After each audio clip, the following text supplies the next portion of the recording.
Feliz ano novo para todo mundo. Que Deus, desde agora, possa abençoá-los e garantir que no próximo ano os seus propósitos, os seus planos se confirmem na sua vida, na vida da sua família. Eu quero fazer uma reflexão com vocês no capítulo 33 do livro de Êxodo. O Êxodo é o segundo livro da Bíblia, o segundo livro do Pentateuco. No capítulo 33, a partir do verso 18. Êxodo 33, a partir do verso 18. Então disse Moisés: peço-te que me mostres a tua glória. E Deus respondeu: diante de você farei passar toda a minha bondade, e diante de você proclamarei o meu nome. Terei misericórdia de quem eu quiser ter misericórdia, e terei compaixão de quem eu quiser ter compaixão. E acrescentou: você não poderá ver a minha face, porque ninguém poderá ver-me e continuar vivo. E prosseguiu o Senhor: há aqui um lugar perto de mim, onde você ficará em cima de uma rocha. Quando a minha glória passar, eu o colocarei numa fenda da rocha, e o cobrirei com a minha mão, até que eu tenha acabado de passar. Então tirarei a minha mão, e você me verá pelas costas, ou você verá as minhas costas, mas a minha face ninguém poderá ver. O Senhor assim abra nossos corações para compreendermos os seus ensinos e as lições da sua palavra, das Escrituras. Olha, Deus dá 3 respostas para Moisés aí, quando Moisés pede para ver a glória dele. A primeira é taxativa, objetiva, definitiva. Ele diz: não vai ver a minha glória, porque nenhum homem pode ver a minha glória e continuar vivendo. A minha glória não pode ser retida, nem pode ser compreendida, nem pode ser absorvida pelo ser humano. Então não tem como ver a minha glória, esquece isso, não tem como. A segunda resposta que Deus dá a Moisés, para esse pedido, para ver a glória dele, é uma ironia, é uma brincadeira que Deus faz. Ele diz para Moisés: vamos fazer o seguinte, você vai ficar aqui, nessa fenda da rocha, eu vou passar, e quando você perceber, eu já terei passado. O máximo que você vai conseguir é me ver pelas costas. Vai ver assim uma silhueta minha, vai ver um perfil meu, vai ver uma sombra minha. Quando você assustar, eu já passei. Mas não vai ver minha face, e não vai ver minha glória. E a terceira resposta que Deus dá a esse pedido de Moisés, ela é uma crítica, é uma advertência séria. Nós sabemos, quando a gente lê toda a trajetória de Moisés com o povo no deserto, nós sabemos como Moisés estava fragilizado e abalado. Nós sabemos o trabalho que aquelas pessoas davam a Moisés, e nós sabemos como elas colocavam em dúvida a autoridade de Moisés, ou mesmo a sua representatividade de Deus. Então Deus entendeu onde é que Moisés queria chegar. Quando Moisés pede a Deus: me deixa ver a sua glória, me deixe ver a sua face, o que Moisés estava buscando era um argumento a mais para fortalecer a sua autoridade diante do povo. Para chegar diante do povo e dizer: olha, vocês me obedeçam porque eu vi a face de Deus. Olha, vocês me obedeçam, porque Deus me revelou a sua glória. Olha, vocês se submetam a mim e ao meu comando, porque mais do que vocês, eu estou mais perto de Deus, porque Ele me mostrou sua face. Ele me mostrou sua glória. Então, cuidado comigo. E Deus, percebendo isso, dá essa terceira resposta de Deus, que é quase... dá essa terceira resposta a Moisés, que é quase uma advertência. Ele diz, você não vai ver minha face, e tem mais. Você não vai se fazer em cima de mim. Eles vão ter a experiência com a minha compaixão, com a minha bondade e com a minha misericórdia comigo e não com você. Você não vai jogar diante do povo e por cima do povo a minha autoridade em cima de algo que é meu e eu não compartilho com ninguém. Eu não compartilho a minha glória com ninguém. O que eu compartilho é a minha misericórdia, é a minha bondade, é a minha compaixão. Isso eu compartilho porque eu quero. Eu demonstro a minha bondade, a minha misericórdia, a minha compaixão para quem eu quero. Eu quis mostrar ao povo a minha misericórdia. Eu quis mostrar ao povo a minha compaixão. A experiência que eles terão é comigo, Moisés. Não é com você e nem com a sua autoridade. Bom, então essa é a conversa que a gente lê aqui em Êxodo 33, e aí a gente compreende porque Deus foi tão enfático na sua resposta. E porque Deus desbaratou essa tentativa de Moisés trazer para si a autoridade divina, ou trazer para si o monopólio da experiência com Deus, e Deus desbaratar isso e dizer, não, não é com você, é comigo. Você está conduzindo o povo, mas a experiência do povo é comigo. Você está liderando o povo, mas a experiência do povo é comigo e não com você. Eu é que continuo sendo a referência, a fonte, a matriz, e não você. Bom, nós estamos transitando, peregrinando, igual o povo estava no deserto, de um ano para outro. Somos também peregrinos. A gente não atravessa o deserto, mas vamos atravessando um ano após o outro. Vamos atravessando o tempo. Vamos atravessando as diversas fases da vida. Vamos atravessando as diversas situações.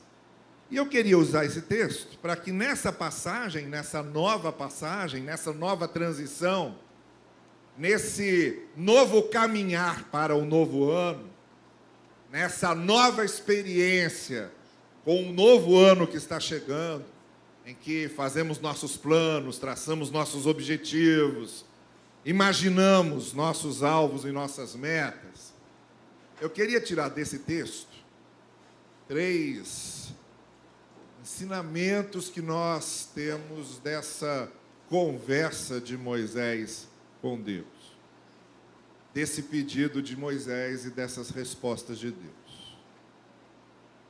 E tentar usar isso para que nós nos lembremos destas coisas nas diversas situações que viemos a passar no próximo ano, que é uma incógnita, desconhecido, não sabemos o que vem por aí, não sabemos o que vamos enfrentar, não sabemos como vamos terminar o próximo ano, a rigor não sabemos nem se vamos terminá-lo, e essa incógnita está diante de nós, e nessa passagem para o incógnito, passagem para o desconhecido, passagem para o futuro que é incerto, é bom nos agarrarmos nessas respostas que Deus nos dá. porque elas nos ajudarão nessa caminhada, nesse percurso e nessa peregrinação. A primeira coisa que fica muito clara e que Deus deixa claro para Moisés, ele é, e eu vou citar aqui uma expressão do teólogo Calbart, que eu gosto muito, ele é o totalmente outro. Deus está acima, transcende, e não temos como encaixotá-lo. É interessante que essa é, na verdade, a segunda tentativa de Moisés de encaixotar Deus. Aqui, quando Moisés diz, me mostra a tua face, me faça assim desse jeito, porque eu vou usar isso para ter mais autoridade sobre o povo, é a segunda tentativa de Moisés de encaixotar Deus, porque ele já tinha feito uma primeira, lá atrás, logo no início da sua chamada, quando ele pergunta para Deus, quando eu for aos hebreus e me perguntarem qual é o seu nome, o que é que eu vou dizer? E Deus respondeu, não vai dizer nada, porque eu não tenho nome. Eu não caibo em nenhum nome. Eu sou. E Moisés teve que sair de lá com essa primeira lição a respeito daquele Deus que ele tinha acabado de encontrar. E a primeira coisa que ele aprende sobre aquele Deus que ele tinha acabado de encontrar é: não tenho controle sobre ele. Não posso encaixotá-lo num nome. Eu nem posso dar um nome a ele. Porque ele está acima de qualquer nome, de qualquer tentativa minha de categorizá-lo, de qualquer tentativa minha de conceituá-lo, de qualquer tentativa minha de defini-lo.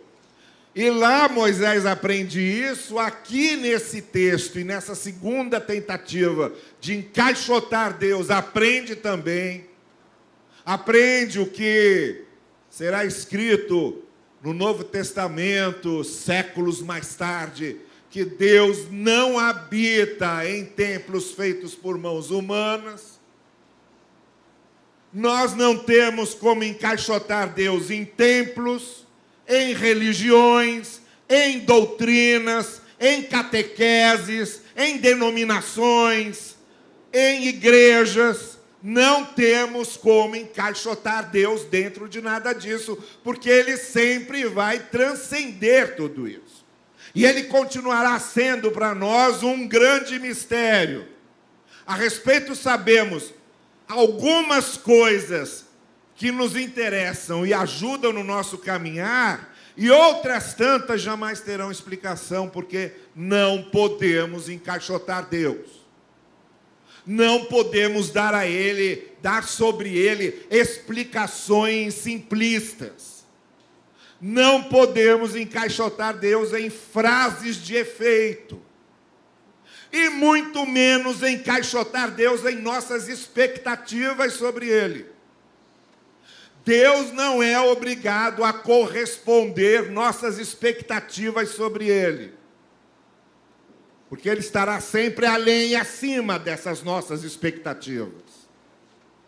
Não, Moisés. Não vai ver a minha face, não vai ver a minha glória. Esquece isso. Então, nesse nosso relacionamento com Deus e na nossa caminhada, o nosso sentimento é de dependência, o nosso sentimento é de aprendizagem, o nosso sentimento é de surpresa, o nosso sentimento é de encantamento, mas nunca de domínio, nem de verdades absolutas sobre Deus, nem muito menos de querer encaixotá-lo em nossas caixas. Então essa é a primeira coisa que a gente precisa lembrar no novo ano. Deus vai agir, mas sempre do jeito dele, e as nossas doutrinas não conseguirão explicar. A segunda coisa que fica muito clara nessa conversa de Deus com Moisés é que as nossas experiências com Deus são sempre pretéritas.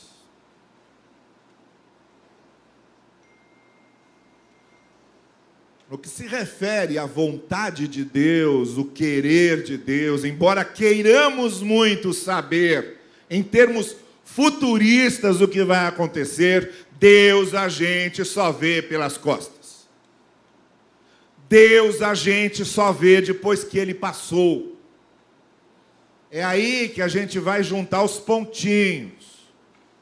É aí que a gente vai compreender. Ali naquele momento da crise, da tensão, da luta, do conflito, no momento da aflição, no momento da adversidade, no momento da aprovação, é impossível a gente reconhecer certas passagens de Deus, e como Deus disse a Moisés, depois que eu tiver passado é que você vai saber que eu passei. As nossas experiências com Deus são sempre retomadas. É quando a gente olha para trás e não quando a gente olha para frente. É quando a gente olha para trás e reflete sobre o que aconteceu. Coisas que a gente não estava entendendo, coisas que não fechavam, coisas que nos confundiam e nos deixavam perplexos. Mas aí, num determinado momento, elas começam a fazer sentido. Por isso nós dizemos que a nossa fé é pós-pascal. A fé cristã é uma fé pós-pascal. A gente só consegue entender pós-ressurreição. Os discípulos não entendiam nada do que Jesus falava sobre sua morte, nem sobre sua ressurreição, nada de nada. A gente vê quantas vezes Jesus Cristo tentou explicar isso a eles e eles não entendiam. E depois, com a notícia da ressurreição, é que as coisas começaram a fazer sentido. Mesmo aqueles 2 discípulos de Emaús foram conversando com ele, e não ligaram as coisas. E não conseguiram entender. E depois que ele se foi, depois que ele sumiu, depois que ele os deixou, foi que eles olharam para trás e disseram: era ele. Ele tinha passado aqui. Ele esteve conosco. Porque as nossas experiências com Deus são pretéritas. Então não fique muito aflito. Não fique muito aflito quando você não sabe exatamente o que Deus quer que você faça. Ninguém sabe exatamente o que Deus quer que façamos.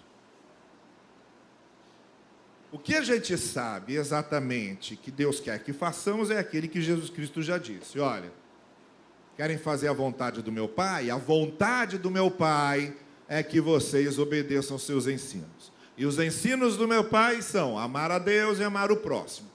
Quer fazer a vontade de Deus e quer ter certeza que está fazendo? É isso aí. Amar a Deus, amar o próximo, perdoar, ter misericórdia, ter compaixão. Você sempre vai ter certeza que está fazendo a vontade de Deus. Ser solidário. Colocar em pauta na sua vida as virtudes das bem-aventuranças e as virtudes do fruto do Espírito. Não tem erro. Essa é a vontade de Deus. A vontade de Deus é que você faça sempre o bem aos outros. Não tem erro. Agora, as outras coisas, sempre vai ter uma certa dúvida. Só lá na frente, olhando para trás, é que você vai saber, realmente isso era a vontade de Deus. Realmente isso foi bom ter acontecido. E é isso que Deus está dizendo a Moisés. Moisés, você vai saber que eu passei depois de eu ter passado. Então, não aflija o seu coração, porque todos nós, por mais fé que tenhamos, e por mais comunhão que tenhamos com Deus, todos nós somos incapazes de prever o futuro com precisão, ou de saber com precisão o que Deus vai fazer. A gente espera e vê. Usa a cabeça, pesa prós e contras, toma a decisão e faz a escolha que, à luz da ética, das virtudes do reino, sejam as mais aconselháveis. Agora o resto é depois de ter passado, é que saberemos, sim, realmente, Deus passou aqui e esteve aqui. Então, em primeiro lugar, não podemos encaixotar Deus. Nosso relacionamento com Deus é sempre de surpresa. Sempre olhamos para Ele como alguém que está acima e de acima, e é o totalmente outro. Não o enquadramos nas nossas expectativas. A segunda coisa é que a nossa experiência com Ele é sempre pretérita, é olhando para trás, é compreendendo o que Ele fez e da maneira que Ele fez, é aprendendo com o jeito como Ele vai trabalhando com a gente. Você verá, Moisés, que eu terei passado, você vai me ver pelas costas e só vai ver que eu passei depois de eu ter passado. Agora, a terceira e última coisa, e precisamos aprender, e isso tem muito a ver com essa resposta tão provocativa que Deus dá a Moisés, é o terceiro aprendizado que devemos ter com Ele nesses primeiros momentos em que passamos de um ano a outro para uma nova etapa, para um novo trecho da vida. A glória de Deus não se manifesta através do seu poder. A glória de Deus se manifesta através da sua misericórdia, da sua compaixão e da sua bondade. O que Deus diz a Moisés: não. Você não vai usar a minha glória para ter poder sobre o povo. Você não vai usar a minha glória para desfilar meu poder diante do povo. Você não vai transformar minha glória num circo particular para atrair a atenção do povo.